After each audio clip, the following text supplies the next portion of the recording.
قصة وعبرة قال لي مسلمان حتى قباد لا صغلم نبي عظمتي خذ تعالى نكبك قدرتي خذ تعالى نكبك إيمان نكبك كما يفكرن قال لي مسلمان وشاهد خب مخلوق دا قريده خب داران دا قريده خب هلقان دا قريده خب تشتي فينه خذ تعالى الشرع نكري خب دا قريده قال لي مسلمان إذا ضاقت عليك الأرض بما رحبت فنادي يا الله ظانبا أنه كستش تنغيد على غير خذ تعالى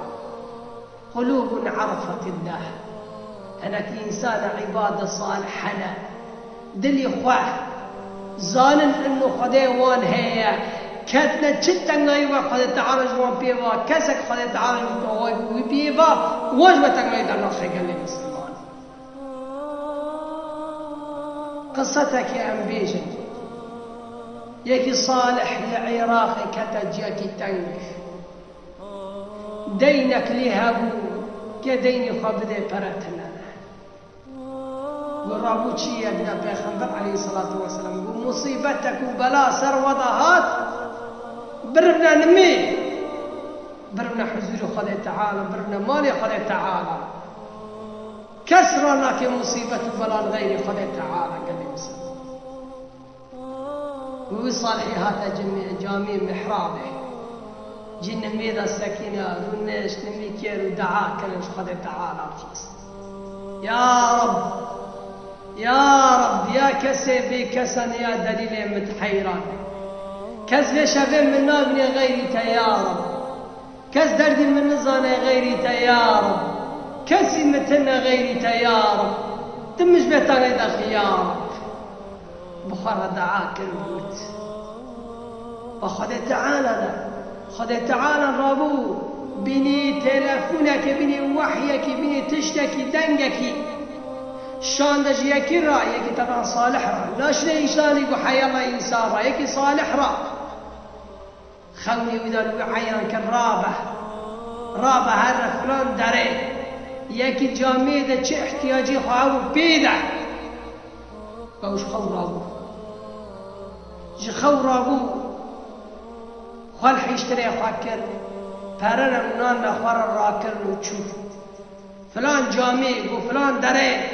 چوح يشتري بروي جامي ساكنة جيب بيان قافي جامي فكد لريك المحراب ان برخد تعالى دقاري بيان كسي متنا غيري تيار يا رب كس دردي من نزاني غيري يا رب وچو الباشي غنشت بربي چو بريم چه احتياجي دي بيجا قو احتياجي من انه دينك لما تشيبي پرنا مقرق وچو قاستا قرق مو قاس فرق واشتغل ما قرق قو چه احتياجي تهوش بروا ورا جمن ورا ابتدم خمان مخوة كواني بيوان هيري بكانية قو چرا كاني قو چرا ورما جمتا ازا ورما الجم خداي قو اهاني تش خورا كريشان ديش مرا چرا ورما جمتا ازا ورما جم خداي قو اهاني تش خورا كريشان دي جمن او اكرم الاكرمين او ارحم الراحمين او اهاني كن فيكون ما اسخمان خم خداكي منه ما چرا ورما جمتا سبحان الله قلوب عرفت الله قلوب امتلأت بحب الله قلوب امتلأت بعظمة الله سبحانه وتعالى وبادل حتى صغلم نبا يقينك تيك ما بدعا ذكر بفي يقيني بانا خذ تعالى ذكر شما بيني بيو خذ تعالى ذهبوا صدق وإيمان بخذ تعالى وصادق بخذ الله تنغايدا ولا فرنغيدا خذ الناس ذكر بوقت كذا جدا خذ تعالى جعوش خبيرناك فيا ربي تدري ما وإيماني ما تجي قوم بك يا رب مسرحك شاشنك يا ربي وصلى الله على سيدنا محمد وعلى آله وصحبه